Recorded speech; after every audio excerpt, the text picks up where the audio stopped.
আসসালামু আলাইকুম রহমতুল্লাহি ওয়া বারাকাতুহু। আমার সম্মানিত ভাই এবং বন্ধুরা, আজকে আমার বিষয়বস্তু হলো তাকবীরে তাহরিমার ক্ষেত্রে সন্দেহ হলে করণীয় কি, নামাজ হবে নাকি হবে না। 2 নাম্বার হলো এক কবরে একাধিক লাশ দাফন করা যাবে নাকি যাবে না। 3 নাম্বার হলো কাতার সোজা করুন এ কথা বলা, কাতার সোজা করুন এ কথা বলা যাবে নাকি যাবে না। এটা কি ইমামের দায়িত্ব নাকি মুসল্লিদের দায়িত্ব। 4 নাম্বার হলো যায় খুতবার পূর্বে মুসল্লিদের উদ্দেশ্যে সালাম দেওয়া। 5 নাম্বার হলো মসজিদের জায়গা বিক্রি করা। প্রথম নাম্বার আসেন তাকবীরে তাহরিমা। তাকবীরে তাহরিমা কাকে বলে? তাকবীরে তাহরিমা বলা হয় নামাজের শুরুতে আল্লাহু আকবার যেটা বলে এটাকে তাকবীরে তাহরিমা বলে। এখন এই তাকবীরে তাহরিমা আমি বললাম নাকি বললাম না, এই ব্যাপারে যদি সন্দেহ হয় তাহলে ওই ব্যক্তির নামাজ হবে নাকি হবে না।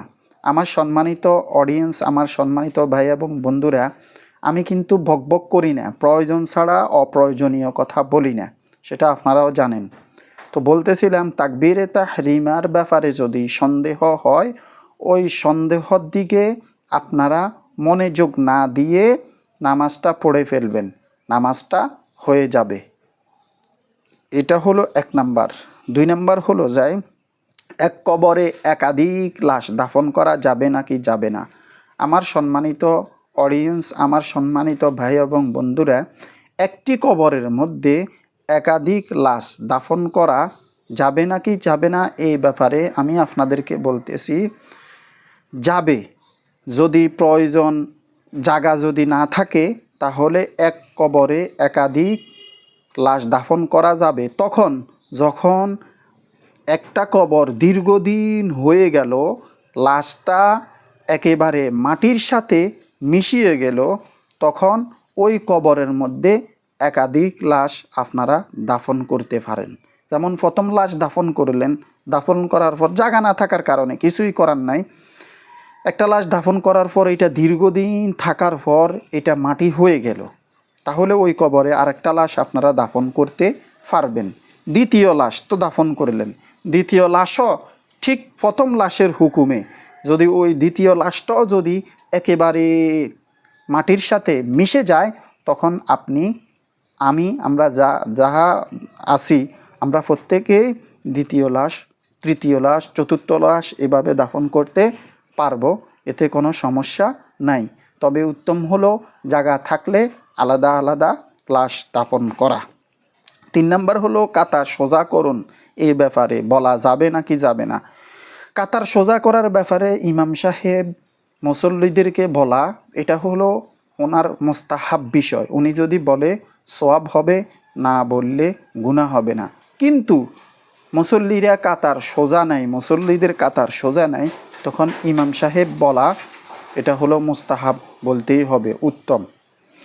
4 নাম্বার হলো যায় খুতবার পূর্বে মুসল্লিদেরকে উদ্দেশ্য করে সালাম দেওয়া, এটা যাবে নাকি যাবে না। আমার সম্মানিত ভাই এবং বন্ধুরা, খুতবার পূর্বে মুসল্লিদেরকে সালাম দেওয়া যাবে না, এবং আউযুবিল্লাহ বিসমিল্লাহ পড়া জোরেও যাবে না, শুধু আউযুবিল্লাহ বিসমিল্লাহ খতিব সাহেব আস্তে আস্তে পড়ে খুতবা শুরু করবেন, এটা হলো উত্তম, এটা হলো নিয়ম, এটা হলো মাসআলা, এটা হলো ফতুয়া।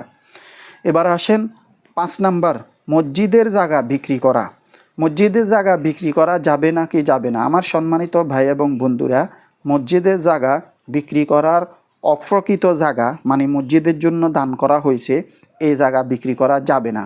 তবে মসজিদের জন্য যে ব্যক্তি জায়গাটা দিল, ওই ব্যক্তি যদি বলে যে আমি তোমাদেরকে এই মসজিদের জন্য জায়গাটা দিচ্ছি, এই জায়গাটা তোমরা প্রয়োজনে, মসজিদের প্রয়োজনে তোমরা বিক্রি করতে পারবা, সেই যদি আগে থেকে অনুমতি দিয়ে রাখে, তখন ওই মসজিদের কাজে বা মসজিদের যে কোনো কাজে এই জায়গাটা বিক্রি করা যাবে।